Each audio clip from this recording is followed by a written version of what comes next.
infinidad de mandatarios están llegando por estas horas allí a Nueva York. Bueno, cambiamos el tema y volvemos a hablar de Fernando Farré. En realidad del homicidio, esta mujer Claudia Schiffer, a quien mató de 74 puñaladas, y los testimonios que se conocen en las últimas horas de gente allegada tanto a Fernando Farré, ayer hablábamos de su madre y su hermano, o a Claudia Schiffer, que aportan datos al respecto de cómo era la relación, ¿no, Mauro? Sí, la verdad que todavía estamos choqueados, sorprendidos por los dichos de la madre de Fernando Farré. Recordemos que parecía más preocupada por recuperar un sillón Luis XV, por recuperar un saco familiar, que por la muerte de Claudia e incluso que por el destino de los 3 nietos. Esto ayer lo contamos y es eje de una polémica que se da, si se quiere, en aspectos colaterales al homicidio, ¿no?, que tienen que ver con la trama familiar. Pero quien sí aportó elementos en pos de probar el femicidio y que le van sumando a la fiscal información acerca de cómo era la relación de violencia de Fernando Farré respecto de Claudia Schiffer, es una amiga de toda la vida. La bautizamos periodísticamente como la confidente. Vamos a decir solamente su nombre de pila, Ileana. Algunas frases que dejó en su declaración testimonial y que muestran cómo era la relación de Fernando Farré con Claudia Schiffer y que viene a sumar más elementos de una relación marcada por la violencia de género. A ver, esta mujer Ileana fue compañera de Claudia en la facultad, se dejaron de ver muchos años, se reencontraron hace 2 años y en ese momento Ileana percibió, por dichos de Claudia, tomó noción concreta de cómo era el maltrato de Fernando Farré hacia Claudia Schiffer. Un ejemplo de una de las tantas frases que declaró ante la fiscal Carolina Carballido Calatayud.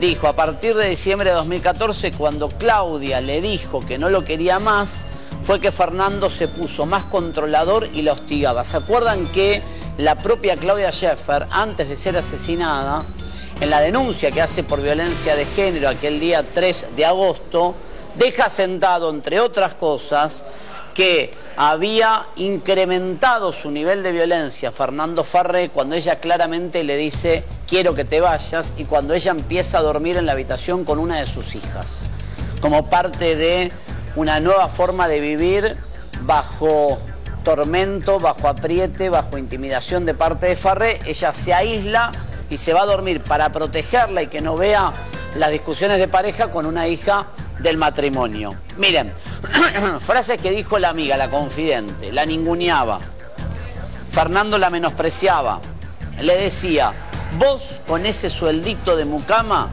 ¿qué tenés? Todo lo que tenés es gracias a mí, sos una gorda. Frases que reconstruye de lo que era el maltrato verbal por parte de Fernando Farré hacia Claudia Schiffer. Otro ejemplo de las frases que aportó la testigo: la violencia y el hostigamiento de Fernando fue en aumento. Y escuchen este dato que nos había llamado la atención Daniela, Javier, cuando leímos aquella denuncia de Claudia Schiffer que hace el día 3 de agosto. ¿Se acuerdan que nos llamó la atención que Claudia en un momento declaró en la Oficina de Violencia Doméstica de la Corte que Fernando Farré entraba al baño y le sacaba fotos? Sí. Bueno, esto lo termina cuando ella estaba bañándose o haciendo sus necesidades. Exacto. Esto lo confirma la amiga, la confidente. Dice: Claudia me contó que como parte de esta carrera de violencia que ejercía Farré sobre ella, abría la puerta del baño cuando estaba ella en el baño y le empezaba a sacar fotografías. Lo confirma la amiga cuando declaran de la fiscal. Otro dato más que puede surgir de esta declaración: Farré no soportaba de ninguna manera la idea de separarse. Le había planteado que había muchas parejas que vivían bajo el mismo techo sin amarse.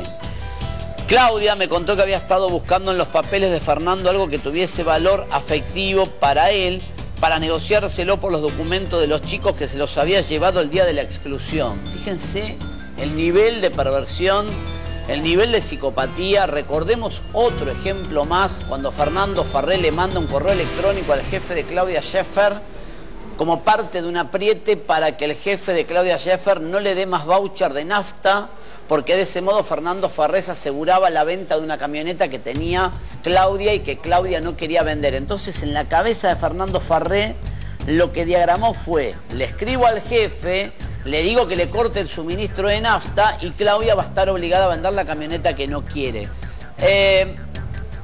encontró Claudia en un momento determinado, buscando documentación, cuando ya se venía el divorcio, cuando empezaban los trámites en la justicia civil, Claudia encuentra, revolviendo los papeles, que existía el cobro de una indemnización de la firma Cotí por 5.800.000 pesos, como contamos aquí, primero en C5N, y que Fernando Farré nunca le había dicho a la mujer que tenía un cobro de una indemnización de casi 6 millones de pesos y además otra cuenta con 177.000 dólares. ¿Se acuerdan cómo terminó esto? Cuando Claudia Schiffer detecta que Fernando Farré le estaba escondiendo de lo que era la discusión del divorcio casi 7,5 millones de pesos, Claudia se presenta con su abogado civilista y traba un embargo de ese dinero justamente para que no le coman el dinero en lo que iba a ser el juicio de divorcio.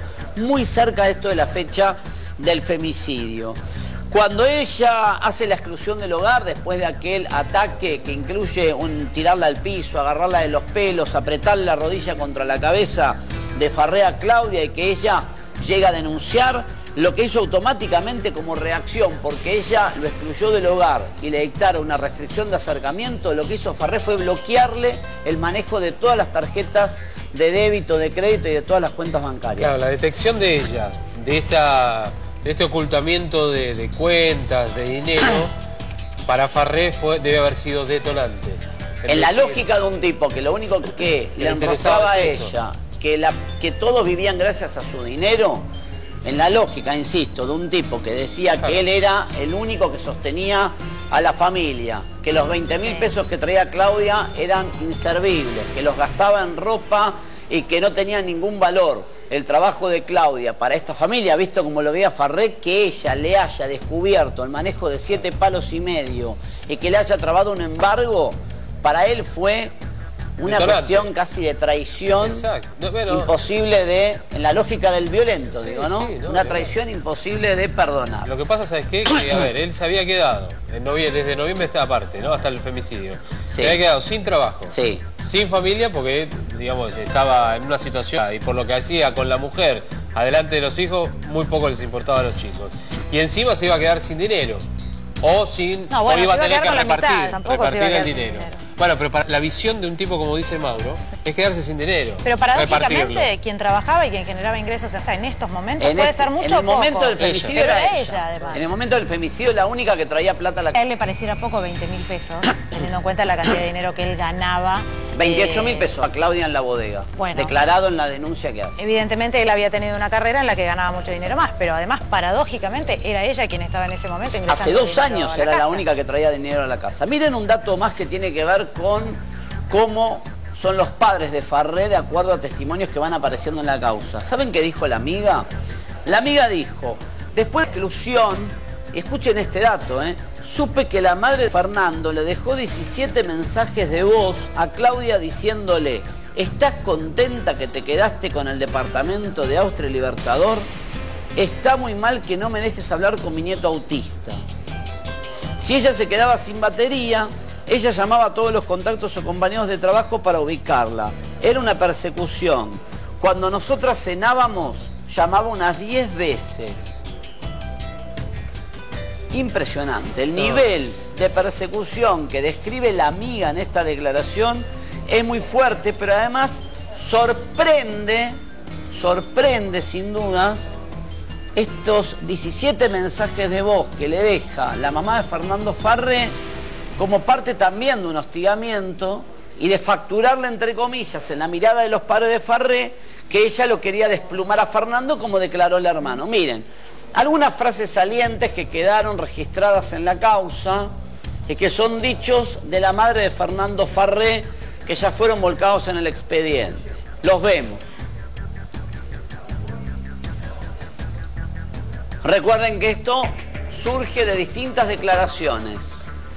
Te quiero contar la verdad de los hechos porque los medios están diciendo mentiras, dice la madre de Fernando Farré cuando habla con la abogada Mariana Gallego, que estaba en Londres. Quiero destacar siempre la valentía de Mariana Gallego, que renuncia, que se abre y que dice claramente: esto es un femicidio. Claudia llevó los cuchillos y cuando salieron los abogados, ella me empezó a insultar, me dijo vieja hija de puta y me empujó. Fernando, para defenderme, agarró los cuchillos. Este es el relato que hace la madre de Farré y que se lo repetía incluso a la fiscal, que la fiscal dijo, señora, no la voy a escuchar, no le puedo tomar declaración. Me contaban los investigadores que cuando la madre de Farré estaba en el lugar, ya estaba la fiscal y la policía, perseguía a cada uno para contarle este relato. Y se da esta situación entre la ex abogada de Farré, que le contesta ante este relato que hace la madre de cómo en teoría fueron los hechos, según su visión, le dice, pero señora, si le cortó el cuello. Y la de Farré le responde, es que hubo muchas irregularidades en la división de bienes, ¿qué tiene que ver el agua con el aceite? Y la ex abogada de Farré le dice, pero señora, Fernando mató a la madre de sus hijos y usted me habla de dividir los bienes, como diciendo, está loca. Y sigue la conversación. La ex abogada de Farré dijo que en ningún momento le preguntaron nada de los chicos, pero sí se preocupaba la madre de Farré por recuperar algunos objetos de valor, entre ellos un sillón Luis XV, un espejo muy costoso, y el padre de Farré preguntaba por un saco. La ex abogada de Farré contó que esta mujer, la madre de Farré, se refería a la familia de Schäfer de manera muy despectiva, los calificaba como pobres o negros de mierda, y sobre ellos dijo, la madre de Farré, sobre la familia de Claudia dijo, tengo miedo que desvalijen el departamento. ¿Saben cuántas horas habían pasado desde el momento del crimen hasta esta conversación telefónica entre la madre de Farré y la abogada que representaba a Farré? 27 horas. 27 horas. Ni siquiera se había hecho la autopsia, no habían enterrado los restos de Claudia Schäfer, ni siquiera le habían dado el pésame muchos de sus familiares, y los padres de Farré parecían más preocupados por un sillón Luis XV, por un espejo costoso y por la división de bienes, que por la suerte, vamos a suponer que odien a Claudia Schäfer, ¿no? Que es lo que trasunta de las declaraciones de los padres de Farré.